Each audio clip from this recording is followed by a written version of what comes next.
एक और रात और एक और तबाहकुन हमला। ईरान ने उर्दन में अमरीकी एयरबेस की ईंट से ईंट बजा दी। एयरबेस पर मौजूद लड़ाका तैयारों को निशाना बनाया गया। इस हमले में वहाँ पर कितना नुकसान हुआ, इस बारे में अज़हर अली खान से बात करते हैं। अज़हर भाई, जंग जारी है, शदीद हमले हो रहे हैं। ईरान ने एक दफ़ा फिर उर्दन में मौजूद अमरीकी फ़ौजी अड्डे को निशाना बनाया है। वहाँ पर इस वक्त क्या सूरत हाल है, कितना नुकसान पहुँचा? सुना है कि कुछ लड़ाका तैयारों को भी निशाना बनाया गया। आदिल भाई, इन्होंने क्या किया है अमेरिका ने कि ये अपनी बहुत सारी मशरक़ वस्ता में जो इनकी बेसिस थी ना, वहाँ से बहुत अहम सामान उठाकर ले गए थे ये जॉर्डन, उर्दन। और इन्होंने प्लान बनाया था कि जब भी कभी हमला करेंगे ईरान पे तो दो तरफ से करेंगे, एक तरफ से इसराइल से और एक तरफ से जॉर्डन से। इसलिए जॉर्डन की अहमियत पिछले कुछ अरसे के अंदर बहुत ज़्यादा बढ़ गई है। तो इन्होंने किया ये है ईरान ने कि जॉर्डन में अमरीकी एयरबेस को वहाँ निशाना बनाया है।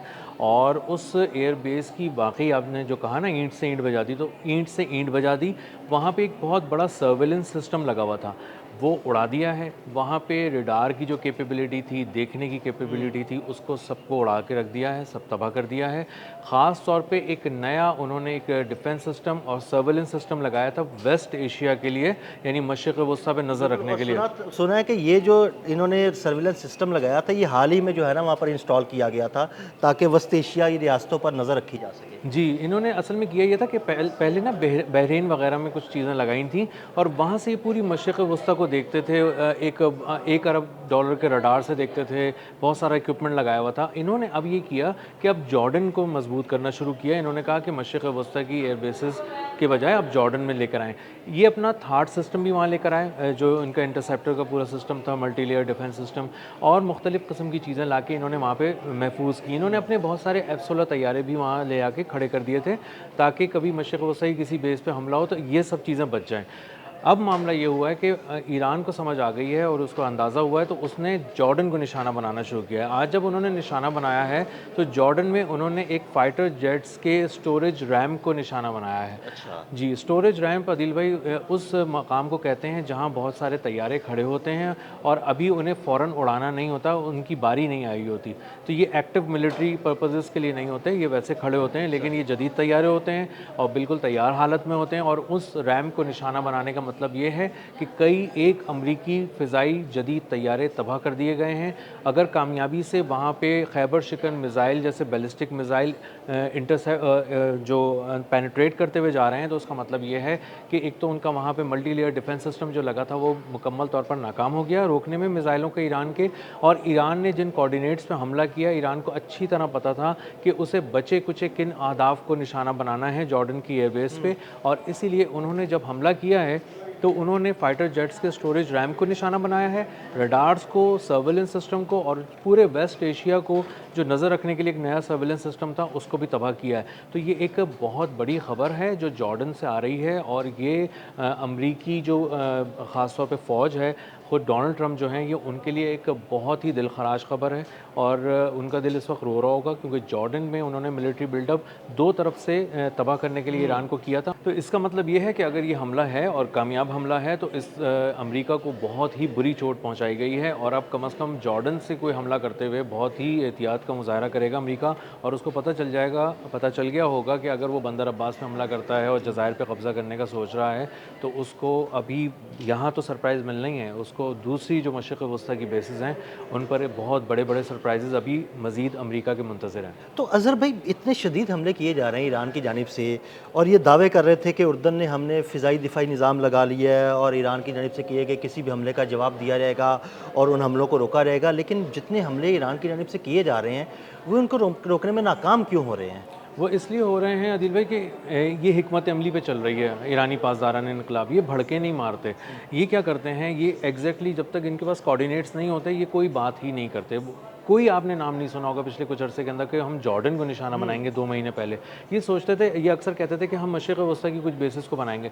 जॉर्डन में जब मिलिट्री बिल्डअप किया है अमेरिका ने, वहाँ ला के अपना इंटरसेप्टर वगैरह रखे हैं, मल्टी लेयर डिफेंस सिस्टम लगाया है, तैयारे खड़े किए हैं और बाकायदा उसको एक एक्टिव बेस बना दिया है कि वहाँ से हमला करना है ईरान पे। तो ईरान ने थोड़े से अपने तोपों का रुख उस तरफ भी कर लिया और उसके बाद एग्जैक्ट कोऑर्डिनेट्स के ज़रिए निशाना बनाया है। और उसे पता है कि वहाँ किस टेक्नोलॉजी से हमारी किस चीज़ को रोका जाएगा।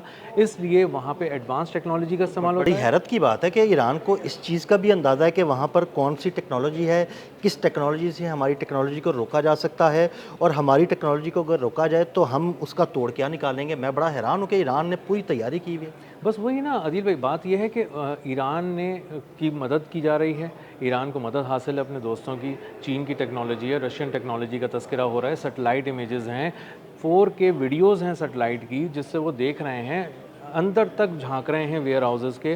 तो इसका मतलब ये है कि उन्हें पता है कि अगर वो एक गोदाम को निशाना बनाते हैं, देखें ये पुरकशिश है सुनने में कि आपने तैयारे उड़ा दिए एयर बेसिस पे और बहुत बड़े बड़े मल्टी लेयर डिफेंस सिस्टम उड़ा दिए, लेकिन वेयर हाउस तबाह हो गया तो लोग कहते हैं अच्छा वेयर हाउस भी तबाह हो गया होगा, कोई गोदाम होगा। नहीं, हालांकि लोगों को वेयर हाउस का नहीं पता कि वहाँ उसके अंदर क्या चीज़ें हो सकती जी, उसके अंदर ख़जाना होता है, उसके अंदर मिलिट्री का दिल होता है, उसके अंदर वो इक्विपमेंट होता है जो अभी जिसकी आप यूँ कह लें कि अभी सील भी नहीं उतरी होती, पैकिंग भी नहीं उतरी होती, जदीद तरीन होता है, करोड़ों डॉलर्स का होता है, और उसको वहाँ गोदामों को निशाना मतलब बनाने इसको ऐसा समझा जा सकता है कि देखें वो ड्रोन्स जो अभी इस्तेमाल नहीं हुए और मुस्तकबिल में इस्तेमाल होने हैं, वो उसके अंदर मौजूद हो सकते हैं।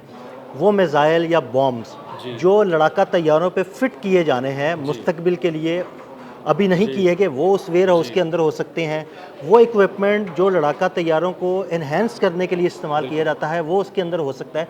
तो यानी वेयर हाउस तो पूरा समझ लें कि एक ऐसा डिपो है जो अब मुस्तकबिल के लिए तैयार किया जाता है आपको जंग के लिए। बिल्कुल ऐसे ही है, और उसी की बेसिस पे जितने बड़े बड़े वेयर हाउसेज होंगे, जितना सामान उसमें होगा, उतना आपका कॉन्फिडेंस होगा कि हम वेयर हाउस पे नज़र डालते हैं तो देखते हैं कि हाँ हम 2 महीना जंग लड़ सकते हैं, और अगर वेयर हाउस में कुछ नहीं है तो आप कहते हैं इसको समेटना शुरू करो। तो वहाँ लाके उन्होंने कहा कि हमें ये जंग तवील लड़नी है तो हम अच्छी अच्छी चीज़ें ला के यहाँ रखते हैं।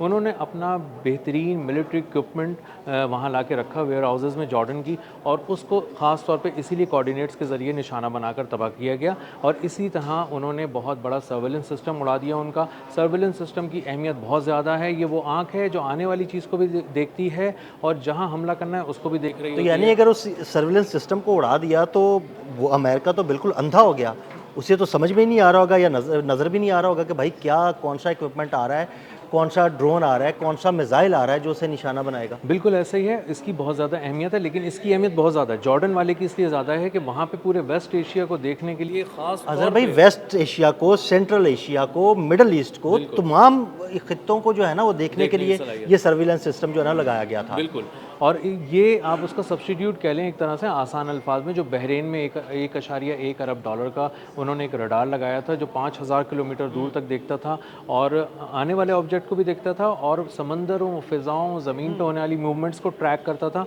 और उसके बाद ये लोग बहुत कामयाबी से निशाना बनाते थे, और जिसके तबाह होने के बाद ये बात भी सामने आई कि पूरे ख़त्ते का वेदर चेंज हो गया, बारिशें शुरू हो गई, जो खुशहाली थी वो ख़त्म हो गई, जो बहुत ज़्यादा पानी का बहरान था, हर जगह पे फसलें तबाह हो रही थी, वो वाला मामला भी जो है हल हो गया। तो इसका मतलब ये है कि ये कोई आम सर्वेलेंस सिस्टम नहीं है, कोई आम रडार्स नहीं है, ये बहुत ही ख़ास किस्म का जदीद तरीन इक्विपमेंट है जो न सिर्फ दुश्मन को देख लेता है, उस पर हमला करने की जगह को भी देख लेता है, बल्कि अगर ज़रूरत पड़े तो बादलों को भी कहता है कि इधर उधर मत जाओ, और उसका मतलब ये है कि वहाँ बारिश भी नहीं बरस सकती। तो इसको निशाना बनाने का मतलब ये है कि एक बहुत बड़ी ख़बर जॉर्डन से इस आज पहुँची है डोनाल्ड ट्रंप को, और ये डोनाल्ड ट्रंप को ज़रूर हिला रही होगी, परेशान कर रही होगी अमरीकी फ़ौज को, क्योंकि उन्होंने अपना एक इंतहाई महंगा जब सिस्टम ला के यहाँ रखा है और उसको भी तबाह कर दिया गया है।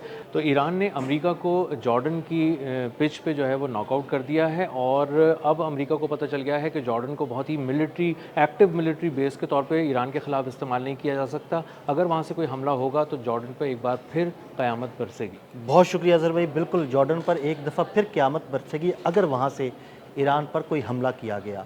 अज़हर अली ख़ान ने बड़ी तफसील के साथ इस सारे मामले पर रोशनी डाली। मज़ीद अपडेट्स के लिए हमें फॉलो करते रहें। अदील अहमद और अज़हर अली ख़ान को इजाज़त दीजिएगा। अल्लाह हाफ़िज़।